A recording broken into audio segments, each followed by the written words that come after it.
The Nixon Shock, Part 2. How the Nixon Shock Changed the World Forever. By Dissident Nomad. Globalization of Fiat System. The creation of the fiat dollar changed the world forever because the reality is that as the dollar became a floating, fiat currency so, by necessity, did all the other currencies in the world. This is because the articles of the Bretton Woods Agreement determined that every other currency was pegged to the US dollar, so when the dollar became fiat all the other currencies had to as well in order to keep pace with the dollar.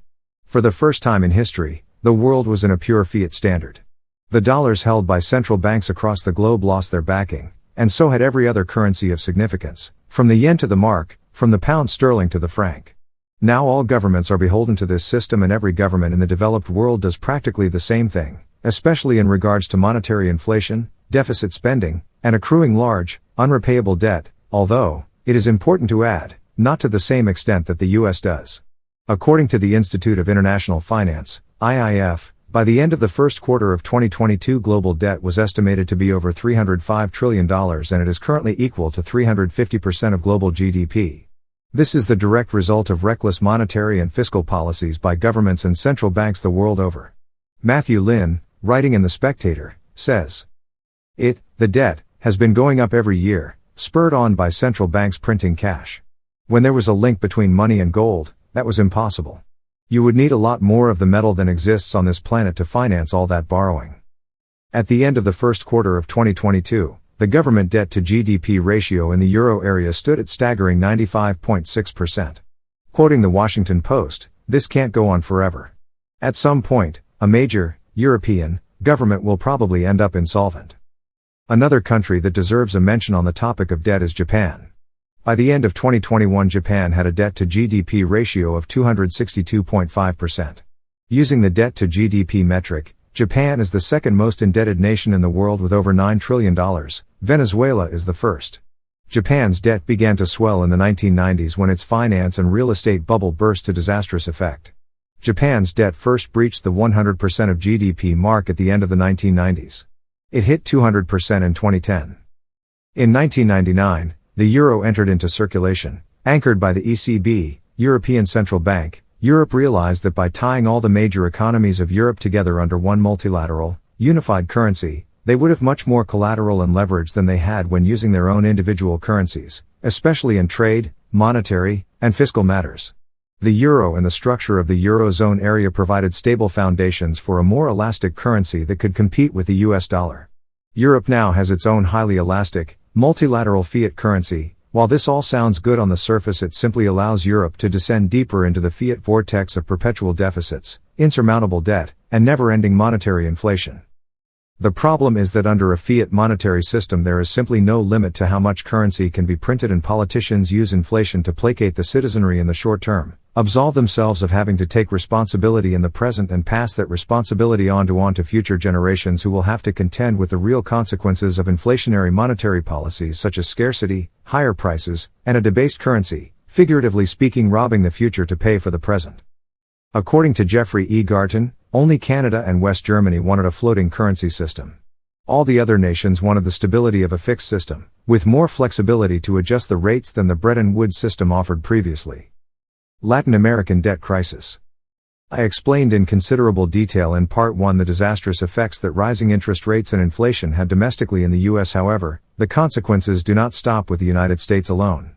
When the chairman of the Federal Reserve, Paul Volcker, raised interest rates to a staggering 21% in order to finally conquer America's long battle against inflation, this, along with falling oil prices, set off a cascading effect across the developing world, and the result was the Latin American debt crisis of the 1980s.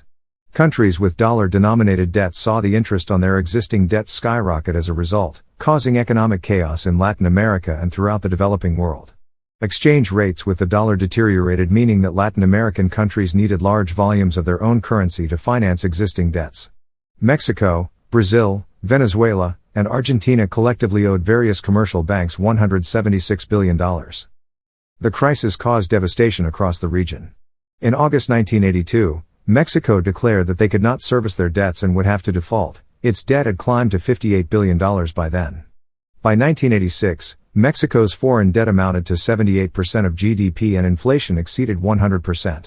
The 1980s is known in Mexico as La Década Perdida, the lost decade, and the exodus of people over the U.S. border fleeing appalling conditions continues to this day.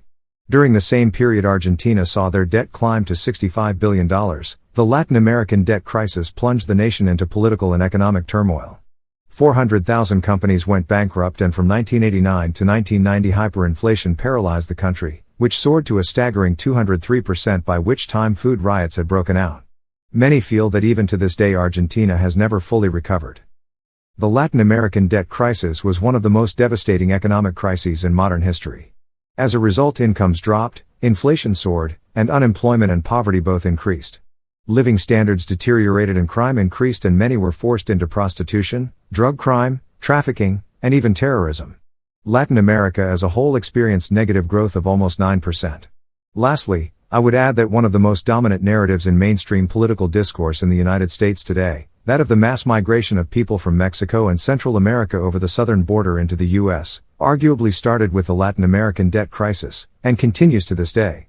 The Latin American debt crisis was caused by the precipitous increase in interest rates from the Federal Reserve, action done to curb inflation that was the product of irresponsible fiscal and monetary policies of the U.S. government dating back to the 60s. You can see clearly the domino effect that being in a fiat monetary system causes when one single entity, in this case the Federal Reserve, exerts so much influence and control over the system and the value of the world's reserve currency that when it raises interest rates it has a ripple effect throughout the world, the consequences of which can often be devastating. Indeed, the era of global fiat currencies has seen one financial crisis after another envelop the world. Nowhere is immune. The tequila crisis of 1995 started in Mexico and grew to Brazil and Chile. The Argentine Great Depression was a 4-year-long recession that started in 1998, during which its economy shrank 28% and its debt more than doubled between 1995 and 2001. The Argentine crisis spread to Uruguay, leading to the Uruguay banking crisis in 2002, in which 1/3 of the country's bank deposits were withdrawn. Russia would have its own financial crisis in 1998, leading to a devaluation of the ruble and Moscow defaulting on its debt. The crisis spread to other former Soviet states as well. Russia would go on to have another crisis between 2014-17. The Asian crisis of 1997 swept through Southeast Asia and parts of East Asia. GDP contracted, 13% in Indonesia, 6.7% in South Korea, 10.8% in Thailand, unemployment climbed, 23 million people were left unemployed, and chaos swept through the economies of many nations. Riots turned deadly in Indonesia, where unemployment saw a tenfold increase. In South Korea, the public were urged to turn in their personal gold that was melted down into ingots and sold on the international markets. Ecuador, India, Sweden, Finland, Turkey, Portugal, Greece, Venezuela, Iceland, Cyprus and many others have all had their own economic crises of one kind or another. The 2008 financial crisis began with cheap credit and porous lending standards that fueled a housing bubble. When the bubble burst, the banks were left holding trillions of dollars of worthless investments in subprime mortgages and toxic assets. Liquidity in the global economy had dried up, and the government had to bail out banks deemed too big to fail with taxpayer dollars, essentially passing the debt on to the public, a policy prescription the IMF often imposed on lesser developed nations during times of economic crisis in the past.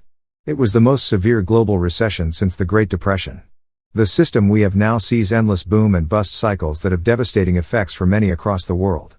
Irresponsible monetary policies lie at the heart of these crises, whether it be monetary policy from the central banks or the borrowing and spending habits of national governments. Regardless, eventually everyone pays in the end. Any credible examination of the Nixon shock and the consequences of being in a pure fiat monetary system simply cannot ignore the role that central banks have. The creation of the fiat dollar has reinforced the power of the central banking complex over both the citizenry and the global monetary system. Keith Weiner explains that Nixon plunged the world into the regime of irredeemable currency, in which central banks have full control over the stock of money. Under a fiat system, the value of the dollar is determined by market forces in this case meaning supply and demand.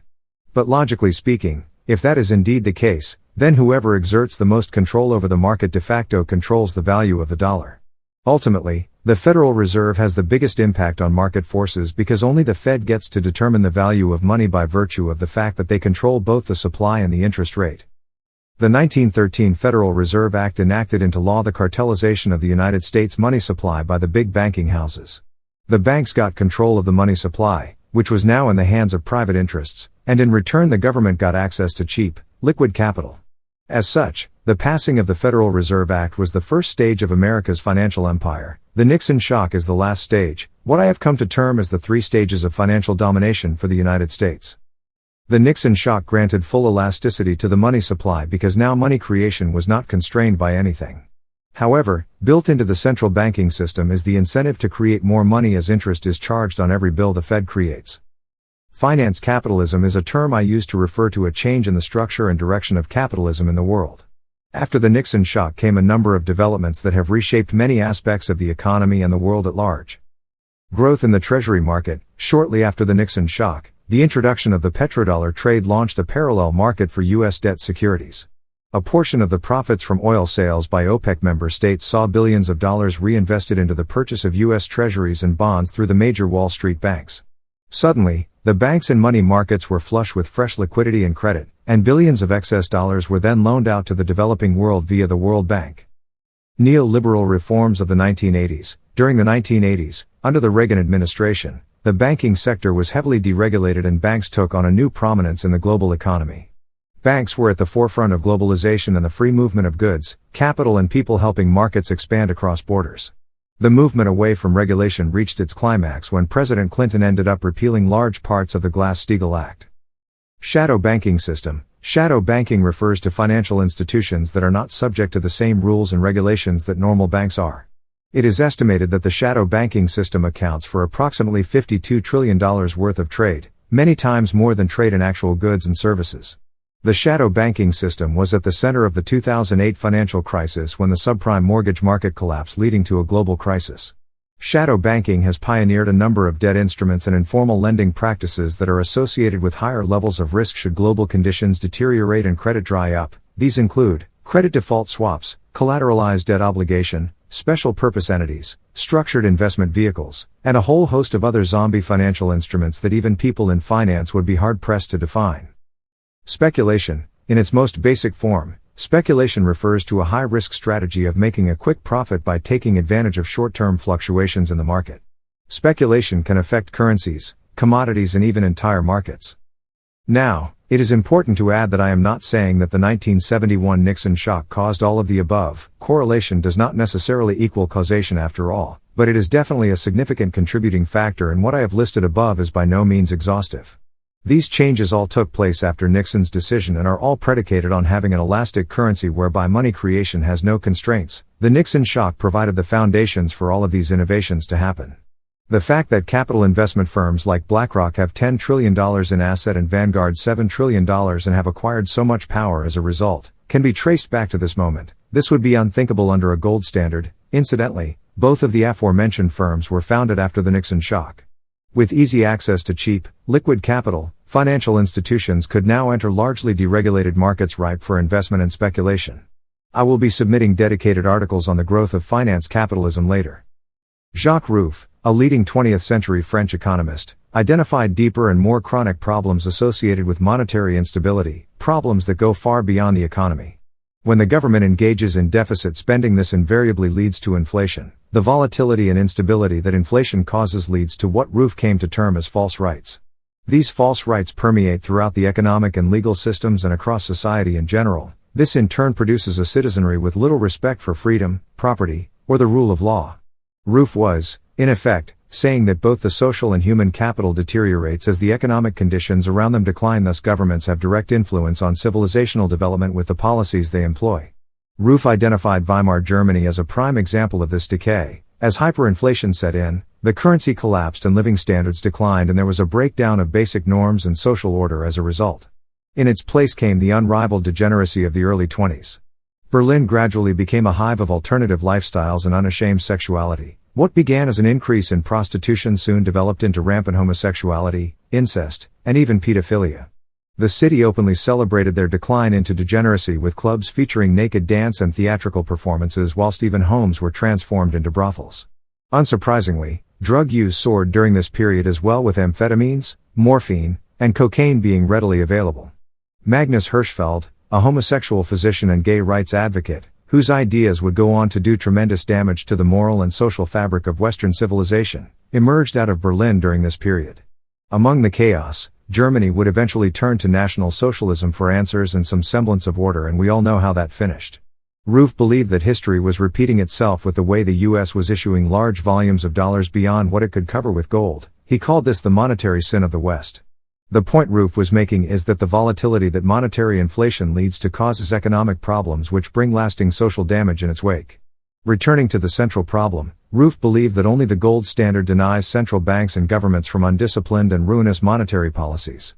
Henry Hazlitt was another famous advocate of the gold standard. For Hazlitt, the strength of gold lies precisely in its inelasticity, which means it cannot be manipulated. The supply of gold is governed by nature. It is not, like the supply of paper money, subject merely to the schemes of demagogues or the whims of politicians. Once the idea is accepted that money is something whose supply is determined simply by the printing press, it becomes impossible for the politicians in power to resist the constant demands for further inflation. Ironically, one of the main proponents of fixed rates and the gold peg was none other than Undersecretary Volcker himself. Jeffrey E. Garton says, Volcker believed that money needed an anchor. He was convinced that fixed prices imparted a necessary discipline on national policymakers, who otherwise would too easily resort to lax fiscal and monetary policies that would lead to inflation. A program of sound money, where central banks are held to strict rules, would promote more stable economic growth and reduce the concentration of gains accruing to the financial sector. In a debt-driven economy where almost everyone is perpetually indebted, it is difficult to know where we are headed and how this will end. The problem is that under a fiat monetary system there is simply no limit to how much currency can be printed. The current system of central bank-controlled money has led to massive instability and volatility. It has caused one global economic crisis after another. While our currencies have been systematically debased and robbed of their purchasing power, asset prices have skyrocketed, and unimaginable levels of debt have been created in the process. Analysts are quick to point out that returning to a gold standard just isn't possible, but this is precisely because of the conditions brought about by being in a pure fiat monetary system. The culture of credit and debt that is so ubiquitous that people hardly even stop to even question it. The debt-fueled global economy, a culture of consumerism that commodifies everything it can and eviscerates everything that it can't. The cultural and human cost, however, has been immense. The GDP line goes up but civilization goes down.